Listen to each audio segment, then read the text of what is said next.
November 26 mister John ബെർക്ക്മൻസ്.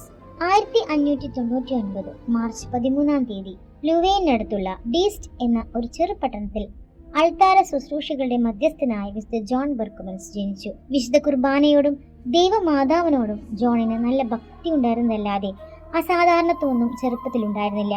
John പഠനത്തിന് സമർത്ഥനല്ലായിരുന്നുവെന്ന് ചിലർ പറയുന്നുവെങ്കിലും 13 വയസ്സിൽ അവൻ നല്ല ലത്തീൻ കവിത എഴുതിയതായി കാണുന്നുണ്ട്. 1615 മെർക്ലിനിൽ ഈശോ സഭക്കാർ ഒരു കോളേജ് ആരംഭിച്ചു. അതിൽ പ്രഥമ വിദ്യാർത്ഥിയായി ചേർന്നതും ബെർക്ക്മൻസ് ആണ്. അതോടെ ബെർക്ക്മൻസ് ഈശോ സഭയിൽ ചേരാൻ നിശ്ചയിച്ചു. ജോൺ തത്വശാസ്ത്രം പഠിച്ചത് റോമയിലായിരുന്നു. അവിടെ ഒരു ദിവസം 2-3 കുർബാനയ്ക്ക് കൂടുമായിരുന്നു. എല്ലാവർക്കും വളരെ പ്രിയങ്കരനുമായിരുന്നു. ജപമാലയും കുരിശ് രൂപവും നിയമപുസ്തകവും കയ്യിൽ പിടിച്ചുകൊണ്ട് തന്റെ മരണസമയത്ത് ജോൺ ഇപ്രകാരം പറഞ്ഞു: ഇവയാണ് എന്റെ 3 നിധികൾ. ഇവ കയ്യിൽ പിടിച്ചു മരിക്കാൻ ആഗ്രഹിക്കുന്നു.